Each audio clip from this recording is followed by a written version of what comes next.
What is going on is happening right now. No, we can't hear you. No, we can't. We just have to type in the comments. We have a conversation. All right. Can y'all hear us? Put a thumbs up if y'all can hear us.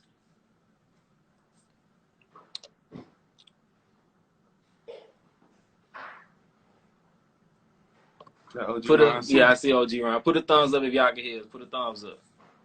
I need thumbs up if y'all can hear us.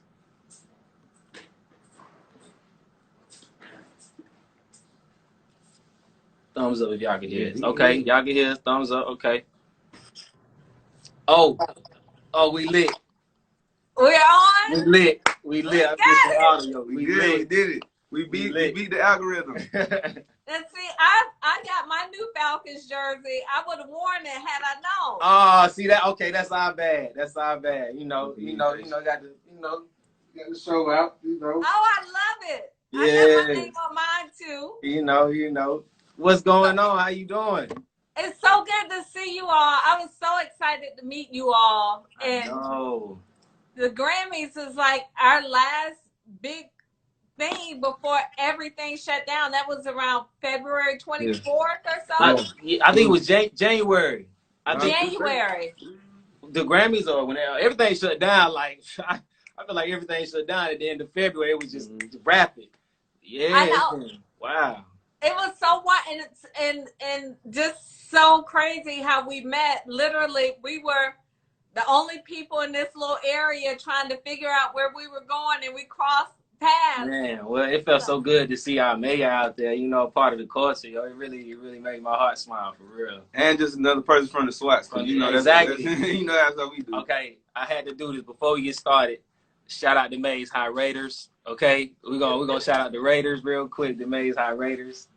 Well, my husband graduated last class in Southwest. Then he turned into Mays. Wow. But y'all know Douglas High always feel. But y'all close enough. It's all in love. So I appreciate y'all so much, and I'm just so proud of you all and so happy for you all. And y'all are just in this long line of people who have made monumental changes in music. And my dad came to Atlanta from Chicago on the Chitlin circuit. Curtis Mayfield made his home here. Yep. And my dad met my mom and followed Curtis to Atlanta. Wow. And, Atlanta has just always been the center of so many things that are special. And it's just been a place and this beacon of hope for Black people across America. Yeah. And y'all are continuing that, and you're doing it in such a positive way. Thank you so much. To see you all at the Grammys, I don't think was happenstance. I think that it really was divine. And I was very happy to be able to congratulate you all, and still so very happy for you all in the way y'all are representing our city. So I know we're supposed to be talking about something else that's really important, and that's about voting. Yes. And how important it is. I was just fussing at my 18-year-old who got his driver's license, and it said he didn't sign up to register to vote. He says he did sign up to register to vote when he got his license. So that tells you the trickery is still in full effect. And people need to check their voter registration. If you have registered, you should be able to go online to your Secretary of State's office and confirm that you are registered. The deadline is approaching very, very quickly. So we don't have that much time. It's really that quick. I did it again this morning. I was like, let me double check, triple check. Just like that. It's such an easy, quick process. So so you all are in Georgia. You went onto the Georgia Secretary of State's website? Yes. And you can, it was the Georgia website. I didn't go to when we all vote yet, but I did with the Georgia website. They asked for your first initial, your last name, and your county and your date of birth. And it lets you know right there where you ready. Well, I'm going to check my registration too, because I had a cousin who showed up to vote and he had been removed from the voter rolls. They told him he had been convicted of a felony. He's been voting in the same place for the last 30 years. Wow. And his name was gone. So it's so much craziness happening. And that's why everybody should know how important this election is. And what I'm seeing, especially young African American men are being targeted by Donald Trump. And I don't know of any reason that anybody of color, I'll just be frank with you, I don't know what it is that Donald Trump could possibly offer to you that's positive for you personally or for our community as a whole. Definitely. And you know, all that glitters is not gold. That's what my mother always told me, and that's what this election is all about.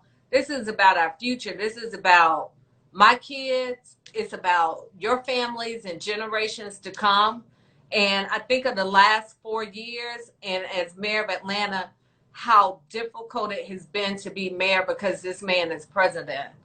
Because while I should be tending to things that concern our city, all these challenges with social justice reform and making sure that we're pushing forward, every week we're having to take 3-5 steps back because we're having to deal with some craziness. With national craziness. It's, all day, every day. That makes sense. Yeah. So what's the biggest concerns that you all have going into this election? I guess for me personally, because I work with a lot of small business owners, barbers, trainers, and I've spoken with them recently, and they were talking about just more like opportunity zones for our communities. A couple of them expressed, like, because we live on the south side of town, and they're like, we'd love to see like a Ponce City Market type of environment on the south side of town for Black business owners, so we can stay in our communities, give back to our communities, and be able to work within our communities. There are a lot of businesses that are already thriving in our communities that could maybe need a new home, or a lot of new startups that need a new home. And I think that is something that's definitely important. That may be a national thing, but it's that's what people have just been expressing. And this is, so when I talk about not being able to give the attention that's needed, that's one of the areas that I'm talking about, especially as Atlanta is redeveloping in cities across the country, that our communities and the people in our communities who built our communities can't afford to stay in our communities, and they don't have the resources they need to keep their businesses open. And that's what we're seeing with COVID. So in Atlanta, we took a lot of extra steps to make sure that people had what they needed so they could try and keep their businesses open during this pandemic. But the other layer to that is with small businesses. I know with my mother's small business, it was about her showing up every day working. So if she had a sick day, the business had a sick day. But for the longevity of these businesses, they got to have the resources and access to capital and access to business plans. And again, and there's so many reasons that I'm supporting Joe Biden for president and Senator Harris as vice president.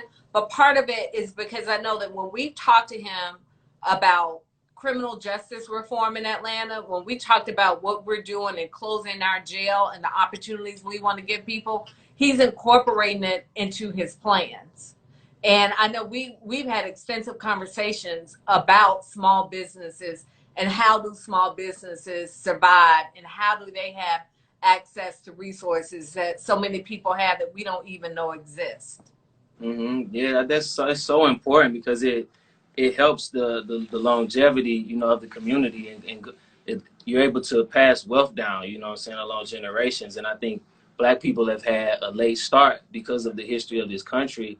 But I think that moving forward, we can, push ahead, and with the Black community being able to contribute, financially to the overall nation, it helps us all out. No, you're absolutely right. And then you look at the innovation and the creativity that we see in our community every day, especially on the South Side, but we don't do it in a traditional way. And even when funding started becoming available to people, a lot of people couldn't access that funding because their businesses weren't set up in a traditional model, or they didn't have access to capital through banks, which again, it's important that we look at how we expand our resources and minority-owned banks in our community so people can have that personal relationship with the banking community, so that when hard times hit, a week off of work ain't gonna shut down your whole business. Definitely. We've definitely been blessed to continue to work throughout this pandemic, but we've making sure we're taking the steps to give back ever we can. Looking forward to the holiday season, which may be tough on a lot of people because they're not able to, do the things that they normally would do. But it's definitely a moment where we can all give back for sure on the community level. So what else do you all have on your mind going into the election? An issue that concerns us also is, like you said, social justice reform, as far as like what we doing with the community in reaction to, obviously with the longest pandemic, which is the harassment of Black people by law enforcement, and where we're going with that. We see a lot of comments and a lot of calls for defunding the police, but what does that really mean? You know what I'm saying? We really just want to. I would like to see, as the election goes forward, I would like to see just money allocated to other things to make the community safer at large. You know what I'm saying? Let's get more mental health professionals involved in the police system. Let's get more education and safer educational facilities for the youth at a young age, so they don't have to get into these situations that require these forcible actions. So yeah, I just like to see things be redirected to overall serve the community versus let's protect some people. So it's ironic that we're having this conversation just before I joined you all. I was on a call with my operations team, and part of what we were talking about is how we're closing down the jail in Atlanta and transforming the jail into a place where people can access services. We've also been talking about, as we look at criminal justice reform in Atlanta, making sure that it's meaningful criminal justice reform. So, for example, we have a pre-arrest diversion program in Atlanta where depending on what somebody is faced with, rather than being taken to jail, they are diverted to other resources, because it may be somebody's trespassing on the street because they're homeless, not because they want to break the law, but because they don't have anywhere to sleep. That's why they're sleeping in front of your business at night. So we're trying to make sure that we are really putting more funding sources to that kind of thing and being thoughtful, because the reality is this, and I'm sure you all know this too, there are people who I went to high school with who are on our police force. So I know that same. Yeah, and I know there are people who have a heart for the community and who want what's best for the community, and they join policing not so that they could go out and bash people in the head, but so they could lift people up and protect our community. So we got to be thoughtful about that. But again, this is the reason why I love Joe Biden, because when Joe Biden did his criminal justice reform platform, he sent us a copy of it. He let us look at it. And we said, these are the things we think that you need to add. You need to look at cities like Atlanta, who are closing down jails, trying to give people other opportunities and alternatives. Put money into those cities and those type of projects. When he released his platform, it had so many of the things that we're doing. And I think getting feedback from you all, getting feedback from people who follow you all is so important to us.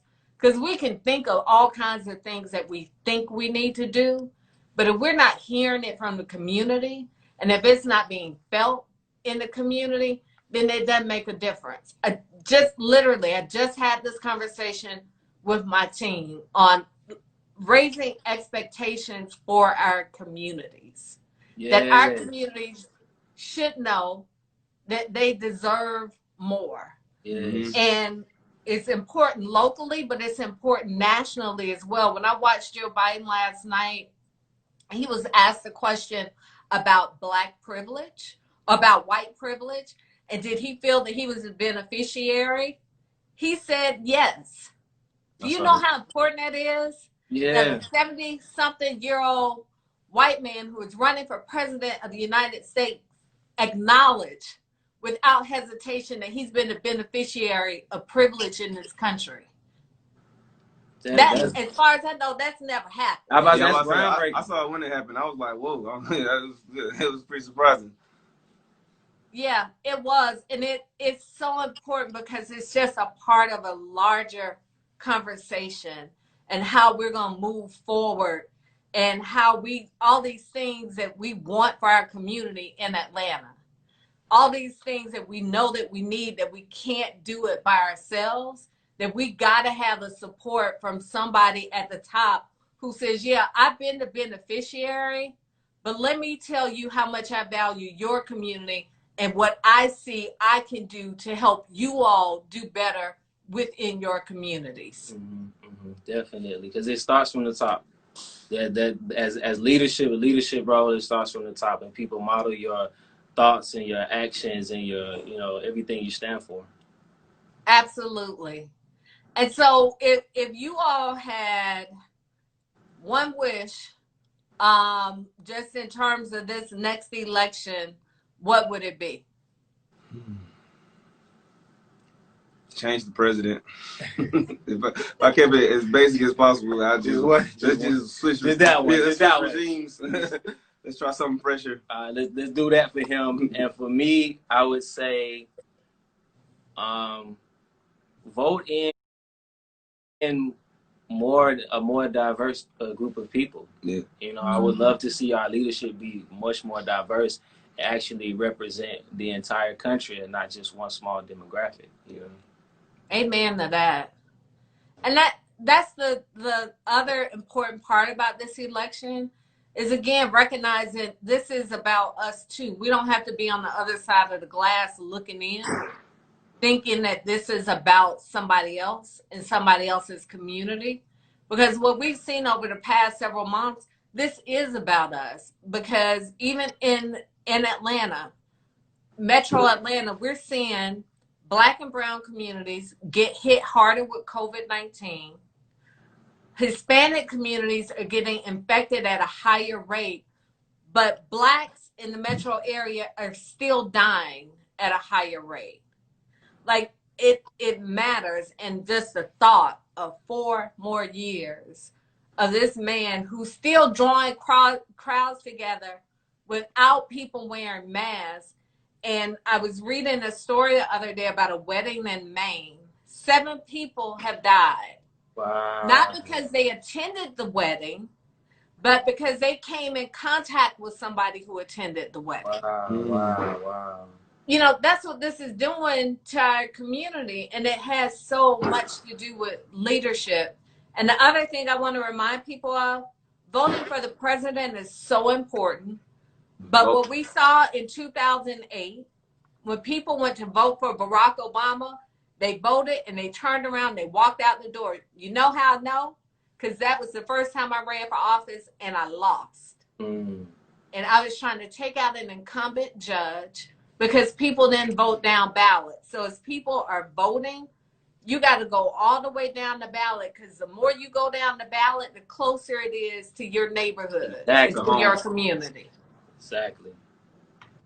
Yeah. So elections matter. So much. We want all of you all out there watching this to make sure that you vote for your local representatives, your local congressmen and women. Make sure you do the research. Just pull it up. It's just a quick Google search and you can make the change that you really want to see. So I got a question for you all. Tell me what I can do for you all. I think other than the spaces where Black businesses will be able to thrive in the community, I think the housing market. If there's something that could be done with the housing market, because it's a lot of people who, this is a national thing. It's not just a thing that's happening in Atlanta, but a lot of people are unable to live in the communities and live in the places where they grew up, or where they have businesses, or where they go to church, or where their kids go to school. They're unable to stay there, and it may be contributing to the homelessness crisis that we have nationally. So if there's just something that can be put in place to kind of just, I know that things are already there, but just some extra steps, I think that would be greatly beneficial to help rebuild our communities in the way that we like to see them. Well, and again, this is why I'm supporting Joe Biden. We appointed a chief housing officer in Atlanta. When he did his housing plan, he sent it to us for our input. And again, it's important because candidates can often just go out and say what they'll do. But when they want input at the local level, it makes a huge difference. And I just want to remind everybody, um, in Atlanta, if you have a housing voucher through Atlanta Housing, if you have property that's connected with the Atlanta Beltline and some of our other partners, we still have an eviction moratorium in place on those properties. But even if you cannot benefit from the moratorium, we have a rental assistance program in Atlanta that you can access. So if you need support for if you need like a deposit, support to make a deposit, support for rental assistance, or even if you are a property owner and you have renters who aren't able to pay right now, go to atlstrong.org, atlstrong.org, and you get more information on that. And also on small business assistance, we have a lot of grants. One of the ones that I'm most proud of is our Strength and Beauty Fund, because my mom owned a hair salon. But if you're a barber, if you are a hairstylist in Atlanta, you can get $1,000 grant to help you fill in the gaps right now, because I know everybody's hurting right now. Definitely. And then go ahead. I was gonna say, and then just my other two plugs: keep your mask on. COVID is still real. And then in addition to this election, please fill out your census form. Yes.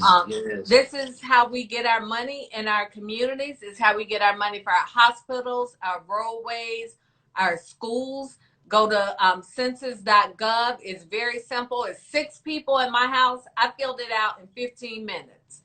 Real easy to do. Make sure you're counted. The people have asked if I owe child support, if I have a felony, if I don't have my immigration papers, can I fill out my census? You absolutely can. That's amazing. Yes, definitely. Please fill out their census, because our communities need their money, so we're able to benefit and able to give back for sure. Definitely. Well, I am so glad to talk to you all. So happy Likewise, to see likewise. you all again. And just again, reminding people, please register to vote. Your vote is your voice. If you don't like what you've been seeing across this country, go and vote to make a difference at the national level, at the local level. As elected officials, we're accountable to the public. So if you don't like what we're doing, vote us out. It's that simple. And this democracy is for us too. So I love you all. I appreciate you all. Thank you for doing this with me. This is the highlight of my week. Yes, and, likewise. Likewise, man. And maybe I'll see y'all at the Beautiful or Piccadilly or something. Right. We'll be around. Yes. All right. Thank you so much. It's been a pleasure. Thank you. Bye. Take care. Bye. All right.